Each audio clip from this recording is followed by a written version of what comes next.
तर 2.5-3 वर्षात आम्ही नाशिकमध्ये विकास कामं केली, आमचं काम बोलतं असं एकनाथ शिंदेंनी म्हटलंय. काही लोकांनी मागे नाशिक दत्तक घेतलं होतं असंही शिंदेंनी म्हटलेलं आहे. नाशिकच्या प्रगतीचा निर्धार करा असं आवाहन एकनाथ शिंदेंनी मतदारांना केलंय. दरम्यान नाशिक पालिका निवडणुकीत शिंदेंची शिवसेना आणि भाजपा एकामेकांविरोधात निवडणूक लढवत आहेत. आपल्याला एवढं सांगतो जे आम्ही 2.5-3.5 वर्षामध्ये काम केलंय, काम बोलतंय आणि म्हणून या नाशिकला देखील काही लोकांनी मागे येऊन इकडे नाशिक दत्तक वगैरे घेतलं होतं. पण मी एवढंच सांगतो ही प्रभू रामचंद्रांची भूमी आहे. निर्धार करा या नाशिकच्या प्रगतीचा, या नाशिकच्या समृद्धीचा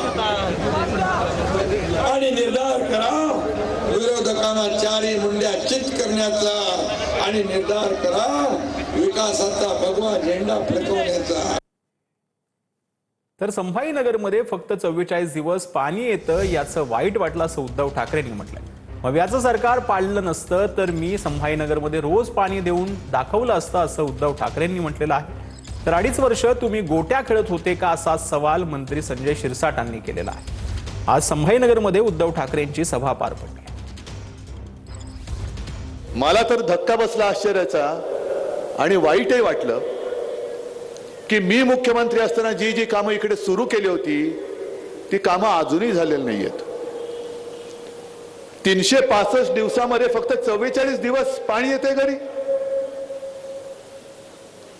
काय संभाजीनगरमध्ये माणसं राहतात की नाही?